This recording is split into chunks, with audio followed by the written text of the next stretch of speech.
मेरे प्रिय आत्मा,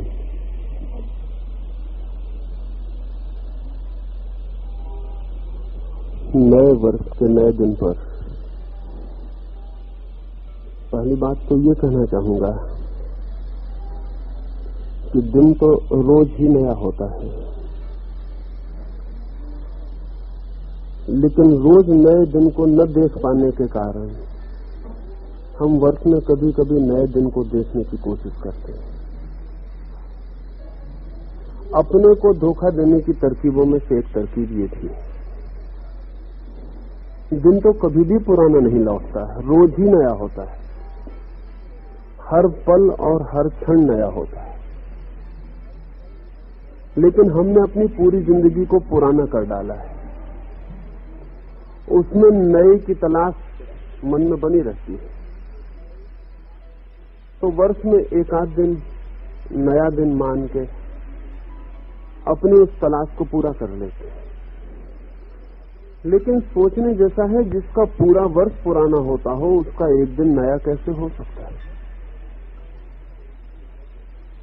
जिसकी एक वर्ष की पुराने देखने की आदत हो वो एक दिन को नया कैसे देख पाएगा?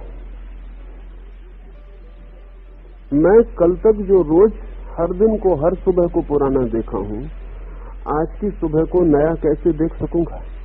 मैं ही देखने वाला हूं, और मेरा जो मन हर चीज को पुरानी कर लेता है वो आज को भी पुराना कर लेता।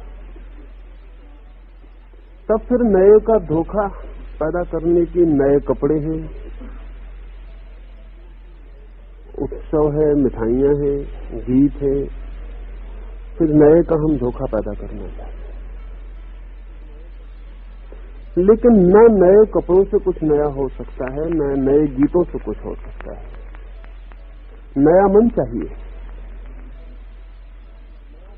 और नया मन जिसके पास हो उसे कोई दिन कभी पुराना नहीं होता,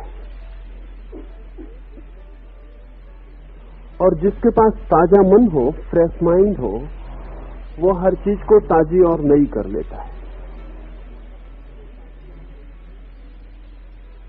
लेकिन ताजा मन हमारे पास नहीं, तो हम चीजों को नई करते, मकान पर नया रंगरोगन कर लेते, पुरानी कार बदल के नई कार ले लेते, पुराने कपड़े की जगह नया कपड़ा कर लेते। हम चीजों को नया करते रहते हैं क्योंकि नया मन हमारे पास नहीं है। नई चीजें कितनी देर धोखा देंगी, नया कपड़ा कितनी देर नया रहेगा, पहनते ही पुराना हो जाता। नई कार कितनी देर नई रहेगी, पोर्च में आते ही पुरानी हो जाती। कभी सोचा है ये कि नए और पुराने होने के बीच में कितना फासला होता है? जब तक जो नहीं मिला है नया होता है, मिलते ही पुराना होता है। अगर नई कार खरीद लाए हैं तो कल तक सोचा था कि नई कार कैसे आए, और आज से ही सोचना शुरू कर देंगे कि और नई कैसे आए। इससे छुटकारा कैसे हो? चीजों को नया करने वाली इस वृत्ति ने सारी तरफ जीवन को बड़ी कठिनाई में डाल दिया है, क्योंकि कार ही नई नहीं करनी पड़ेगी, पत्नी भी नई लानी पड़ेगी, चीजें नई होनी चाहिए ना। मकान को नया पोत के नया कर लेने पर, नई कार खरीद लेने पर पत्नी भी खुश हो रही, पति भी खुश हो रहा है, लेकिन उन्हें ख्याल नहीं कि ये जो आदमी चीजों को नया करने में लगा है, ये एक पत्नी से जीवन भर राजी नहीं रह सकता, न ये पत्नी एक पति से जीवन भर राजी रह सकती, क्योंकि नए होने का मतलब चीजें बदलना होता है। तो पहले पश्चिम में मकान बदले, कारें बदली, फिर अब आदमी बदलने लगे। वो यहां भी होगा, और नए की खोज जरूर है, मन में होनी भी चाहिए। लेकिन दो तरह की नई की खोज होती है, या तो स्वयं को नया करने की एक खोज होती है, और जो आदमी स्वयं को नया कर लेता है उसे कभी कोई चीज पुरानी होती ही नहीं। जो अपने मन को रोज नया कर लेता है उसके लिए हर चीज रोज नई हो जाती, क्योंकि वो आदमी रोज नया हो जाता। और जो अपने को नया नहीं कर पाता उसके लिए सब चीजें पुरानी ही होती। थोड़ी देर धोखा दे सकता है नए से, लेकिन थोड़ी देर बाद सब चीज पुरानी पड़ जाती। दुनिया में दो ही तरह के लोग हैं, एक वे जो अपने को नया करने का राज खोज लेते हैं, और एक वे जो अपने को पुराना बनाए रखते हैं और चीजों को नया करने में लगे रहते हैं। जिसको मटेरियलिस्ट कहना चाहिए, भौतिकवादी कहना चाहिए, वो आदमी जो चीजों को नए करने की तलाश में है। लेकिन शायद भौतिकवादी की, मटेरियलिस्ट की ये परिभाषा हमारे ख्याल में ही ना हो। भौतिकवादी और अध्यात्मवादी में एक ही फर्क है, अध्यात्मवादी रोज अपने को नया करने की चिंता में संलग्न है, क्योंकि उसका कहना यह है कि अगर मैं नया हो गया तो इस जगत में मेरे लिए कुछ भी पुराना न रह जाएगा, क्योंकि जब मैं ही नया हो गया तो पुराने का स्मरण करने वाला भी ना बचा, पुराने को देखने वाला भी ना बचा, हर चीज नई हो जाएगी। और भौतिकवादी कहता है कि चीजें नई करो, क्योंकि स्वयं के नए होने का तो कोई उपाय नहीं है। नया मकान बनाओ, नई सड़कें लाओ, नए कारखाने, नई सारी व्यवस्था करो, सब नया कर लो, लेकिन अगर आदमी पुराना है और चीजों को पुराना करने की तरकीब उसके भीतर है तो सब चीजों को पुराना कर ही लेगा। फिर हम इस तरह धोखे पैदा करते हैं। उत्सव हमारे दुखी चित्त के लक्षण है।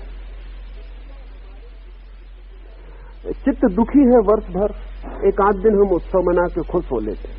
वो खुशी बिल्कुल थोपी गई होती, क्योंकि कोई दिन किसी को कैसे खुश कर सकता है। दिन, अगर कल आप उदास थे और कल मैं उदास था तो आज दिवाली हो जाए तो मैं खुश कैसे हो जाऊंगा?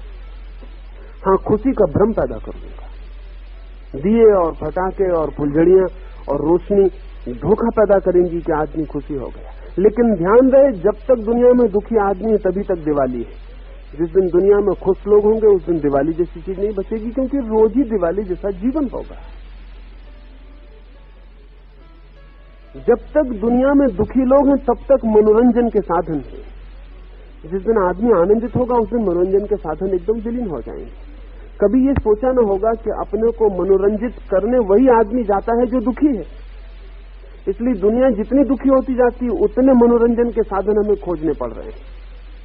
24 घंटे मनोरंजन चाहिए सुबह से लेकर रात सोने तक, क्योंकि आदमी दुखी होता चला जा रहा है।